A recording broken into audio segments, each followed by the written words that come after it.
საქართველოს პრემიერი ოფიციალური ვიზიტით დანიაში იმყოფება. კოპენჰაგენში ხვალ ევროპული პოლიტიკური გაერთიანების სამიტი გაიხსნება. ღონისძიების სხვა ქვეყნის პირველ პირებთან ერთად დაესწრება საქართველოს მთავრობის ხელმძღვანელი.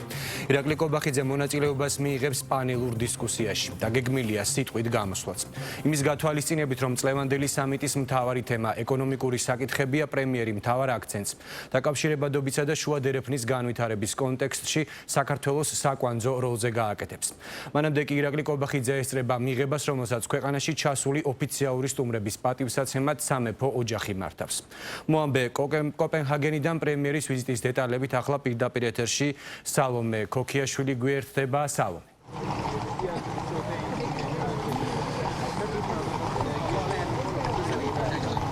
დიახ, ჩვენამ წუთას ვიმყოფებით კრისტოფ მეშვიდის სასახლესთან, სადაც დანიის სამეფო ოჯახი, მეფე და დედოფალი ევროპის პოლიტიკური გაერთიანების სამიტისთვის დანიის დედაქალაქში კოპენჰაგენში ჩამოსულ სტუმრებს მასპინძლობენ. სტუმართა დიდი ნაწილი უკვე მოსული არის ადგილზე, საზეიმო ვახშამზე, მათ შორის დანიის მეფეს და დედოფალს შეხვდა უკვე საქართველოს პრემიერ-მინისტრიც, ისიც იმყოფება ამ სასახლეში, საზეიმო ვახშამზე, ისევე როგორც ამ ქვეყანაში ჩამოსული სამიტისთვის ჩამოსული 47 სახელმწიფოს ლიდერი.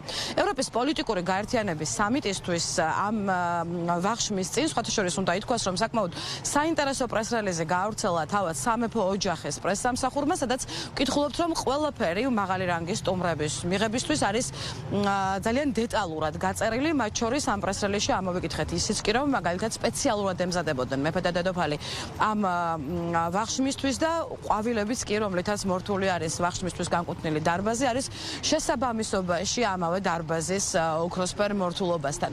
მოკლედ, სტუმრები ამ წუთ უკვე იმყოფებიან სწორედ კრისტოფ მეშვიდის სასახლეში, რომელსაც ახლა თქვენ ჩემს სურგს უკან ხედავთ.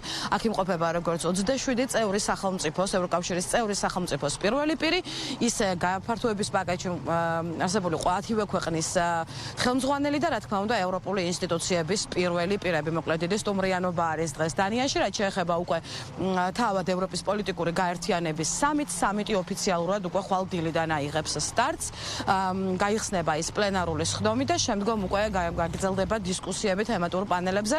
წელს შემიძლია გითხრათ, რომ თავად ევროპის პოლიტიკური გაერთიანების სამიტი ფოკუსირებული იქნება სამ ძირითად მიმართულებაზე. ესენი არის როგორც ტრადიციული, ისე ჰიბრიდული საფრთხეები, მეორე მიმართულება არის ეკონომიკური მიმართულება, ეკონომიკური მდგრადობა და მესამე თემა იქნება მიგრაცია, რომელზეც იმსჯელებენ აქ ჩამოსული ლიდერები. იცით, რომ ბოლო პერიოდში მიგრაცია არის ერთ-ერთი ყველაზე პრობლემატური და აქტიურად განხილვადი თემა ევროპის კონტინენტზე. საქართველოს პრემიერ-მინისტრი, როგორც გითხარით, ამ დროისთვის იმყოფება კრისტოფ მეშვიდის სასახლეში, დანიის მეფისა და დედოფლის სახელით გამართულ საზეიმო ვახშამზე, რაც შეეხება ხვალინდელ დღის წესრიგს. ხვალ ჩვენ ვიცით, რომ პრემიერ-მინისტრი მონაწილეობას მიიღებს იმ თემატურ დისკუსიაში, რომელიც მიეძღვნება სწორედ ეკონომიკურ განვითარებას, ეკონომიკურ მდგრადობას და რა თქმა უნდა ახალი გზების ძიებას ევროპის კონტინენტზე. მათ შორის ახალი სავაჭრო გზების ძიებას და ამ თვალსაზრისით საქართველოს აქვს საკმაოდ კარგი პოზიციები, გამომდინარე იქიდან, რომ სწორედ ჩვენი ქვეყანა არის შუა დერეფნის ერთ-ერთი ყველაზე უსაფრთხო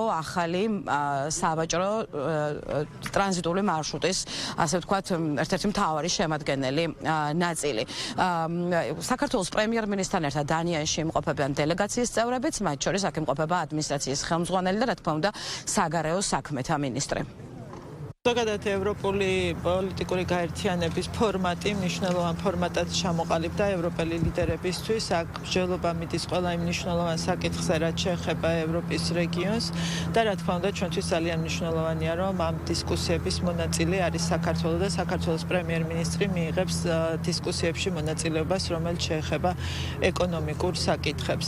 ზოგადად არის საუკეთესო ფორმატი შეხვედრებისთვის, ასევე კომუნიკაციის სხვადასხვა ქვეყნების წარმომადგენლებთან. არის სხვადასხვა ინიციატივები ამ ფორმატში, რაც შეეხება ევროპის არამხოლოდ უსაფრთხოებას, არამედ ეკონომიკურ განვითარებას.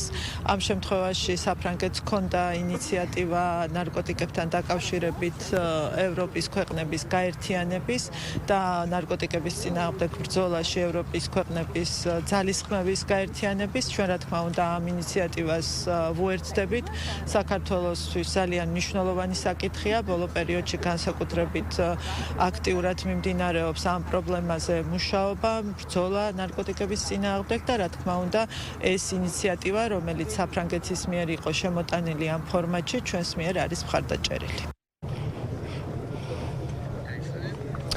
დანიაში რა თქმა უნდა, როდესაც დანიის დედაქალაქი ამდენ მაღალი რანგის სტუმარს მასპინძლობს, განსაკუთრებით გამკაცრებული არის უსაფრთხოების ზომები, თუმცა აქვე უნდა ითქვას, რომ გავრცელდა ინფორმაცია იმის თაობაზეც, რომ მაგალითად გასულ კვირაში დრონების ინციდენტებთან დაკავშირებით განსაკუთრებით გაძლიერებული არის ეს უსაფრთხოების ზომები და მაგალითად დანიელ სამართალ დამცველებს უსაფრთხოების დაცვაში ეხმარებიან ევროკავშირის სხვა წევრი სახელმწიფოებიდან ჩამოსული სამართალ დამცველებიც. ეს არის რიგით მე-7 სამიტი ევროპის პოლიტიკური გაერთიანებისა, რომელიც ოფიციალურად, როგორც უკვე გითხარით, აიღებს სტარტს ხვალ დილიდან.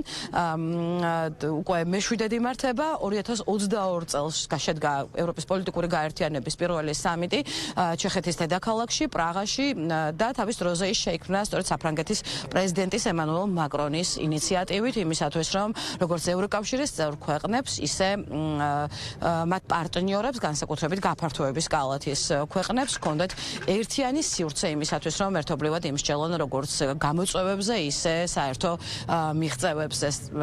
ახლა კი, როგორც უკვე ჩემთვის ცნობილი არის, სასახლეში მეფისა და დედოფლის სახელით უკვე დაიწყო საზეიმო ვახშანი, რომელსაც საქართველოს პრემიერ-მინისტრიც ესწრება. მადლობა. კოპენჰაგენიდან სალომე ქოქიაშვილი საუბრობდა.